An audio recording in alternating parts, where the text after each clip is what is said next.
There's a lot going on right now in Mark's world. Mark's coffee. Like a burning incense over here. All right, this is our part 2. If you have not seen part 1 talking about coffee, go check it out. Can we link it? Can I say that it's gonna be here and it'll be here? Click right here and you can go see video number 1. Part 2, I'm gonna tell you about everything on this table. I will link all of this so you can check out as much as you want. Also, I'm going to teach Mark how to make a good cup of coffee. So we should jump right into it. Only some of this is necessary for making a good cup of coffee. We have like 5 different versions of making a good cup of coffee right here on the table. But we'll start with my personal favorite and we'll just go category by category. If you want just a really basic grinder, I would totally recommend this grinder right here. This is a hand grinder from Rhino Wares. The top broke, but it has not affected the performance at all. Anyway, it's pretty simple, perfect for traveling, and it makes a really consistent grind. So anyway, check it out. It's around $45, I think. Also, the other perfect traveling way to make coffee is an AeroPress. You probably know about an AeroPress. AeroPress is kind of funny because it was made by a sports bottle manufacturing company, I believe. They made like sports equipment, so they didn't know what the heck they were doing with coffee, but they knew how to make really high quality plastic. So this was meant to be an espresso making tool.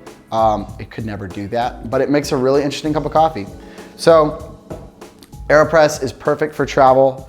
This Rhino Wares hand grinder actually goes right in the AeroPress really efficiently. It slides right inside it.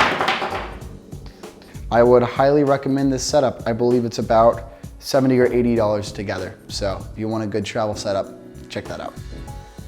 The brand that I recommend for my daily use stuff is Hario, I believe it's called, H-A-R-I-O. Anyway, they make some really cool stuff. They made this V60. This is a pour over I don't use nearly as much, so I won't talk about it, but they serve the same purpose.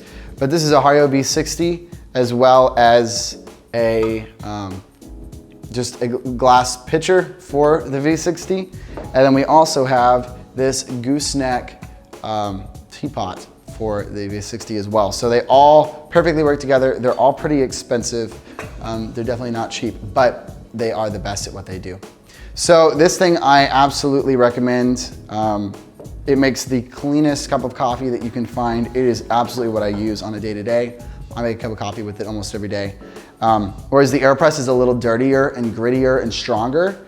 The V60 is completely clean. It is smooth and sweet, and it brings out a lot of the really good flavor notes really subtly. So this setup is relatively expensive.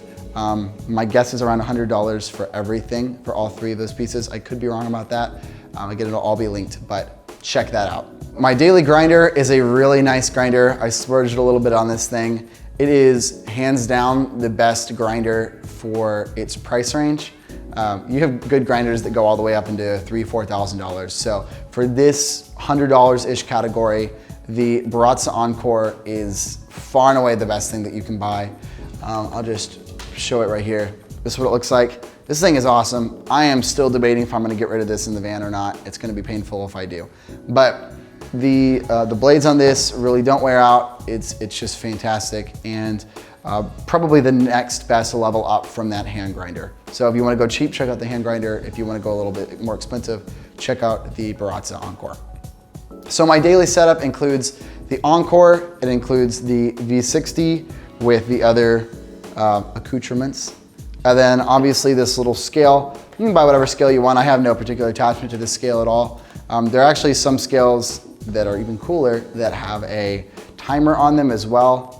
I don't really need a new scale as much as they're kind of cool, but so I just stick with this one. But anyway, that's what I use for my daily setup. Highly recommend all of that stuff. It makes a great cup of coffee. The last piece you've probably used and seen these before. This is a Chemex. Chemex are really interesting and trendy and cool. To be totally honest, I'm not a massive fan of a Chemex. The reason for it is, first of all, its filter is a little interesting. It folds where you have a much thicker fold on one side than on the other side, and I think that substantially messes with the way that the grinds settle. Also, they just don't seem to settle right. Like whereas a V60 filter The grinds will just nicely, evenly settle along the cone as you go down, and where you have even distribution and even extraction. The Chemex will have huge clumps in certain places, and I just don't like that myself. The advantage of the Chemex is it's huge, so you can probably make up to 4 cups of coffee in this thing at one time. Whereas with a V60, you are pushing it to make 2. If I make 2 cups of coffee, I'm about to right here. So the Chemex is great for more coffee. If I would not have gotten this for a gift, I would probably not purchase it on my own, but I'm appreciative of it and I use it occasionally when we have guests. But that is my whole coffee rig right here. This is just one example of some beans. I mean, Spy House makes pretty decent stuff, but you just want to have good roasted beans. You want to have a scale. You want to have a high quality grinder. You want to have a good gooseneck kettle to evenly pour the coffee on pour overs. I recommend a V60, and I would also get an AeroPress for travel. For this segment of our show, I'm going to have Mark, my brother, come up here, who is an amateur barista, even more amateur than I am. And I am out to prove that barista technique is not that important because we're gonna have all of our other factors right. So I will now summon Mark. What's up, dude? All right, Mark, rank what's your coffee knowledge scale of 1 to 10? I would say 2. 2? Because it's not a 1 because I've actually had coffee. Step 1, I'm going to give you these pieces. What you're gonna do is fold the filter until it makes a nice cone shape. Don't pour too much in here, but make a little bit of a circle along the edges. Heck yeah! What we're doing is we're getting all of the, okay, you're good. Set it back on the burner. Now, this filter is stuck in there, and we've also gotten the paper, the initial papery taste out of it. Now, we are going to get our grind on. So, Mark, do you remember, were you listening? What was the ratio? 16 to 1. Hey! 16 to 1. So when you make 1 cup of coffee, you want to do about 20 grams of coffee. Go ahead and turn it on. Now, measure out 20 grams. Just pour it in there? Uh-huh. Until it hits 20. There we go. 20. That's fine. 20.5. Perfect. Right at 20. Now let it chill. Let it chill. It actually smells really good. Okay, now we've got our nifty scale here. We're gonna put Mark's setup on top of it, and we're gonna see how many grams. Do you have to dump it any certain? Just make it as flat as possible. What is 16 times 20? 320. I used to be good at math. You're good. 16 times 320. No, 16 times 20 is 320. 320 grams. So what does that mean? How much water do we have to have? All right, now you're gonna make a circle starting at the edge of the coffee. Don't just pour consistently, it's all you want. Well, just now make a circle, keep going, perfect. Now go a little bit more inside of it, now stop. What you're doing here, what Mark has done is had like a layer of coffee that's going. It's called a bloom. So now we're just gonna wait a few seconds. Do the exact same thing, just make it a little bit more consistent. And just go as far out as you can. As far out as you can on the edge of the coffee and slowly work your way in. Perfect, man. Keep doing that until you get right to the middle. Keep it consistent, keep it going. Pour more. All right, tell me when to stop. This is an example. If this coffee tastes good, it proves barista technique's not important. Yeah. Boom, stop. All right.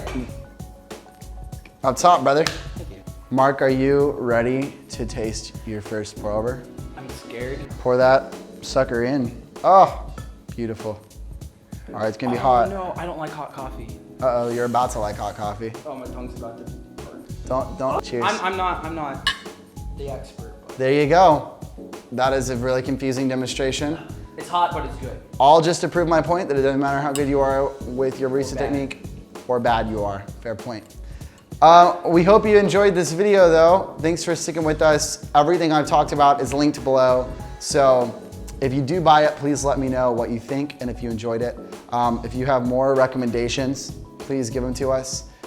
But yeah, we're huge coffee fans. We appreciate your request for this video. So let us know if you have any more requests or questions.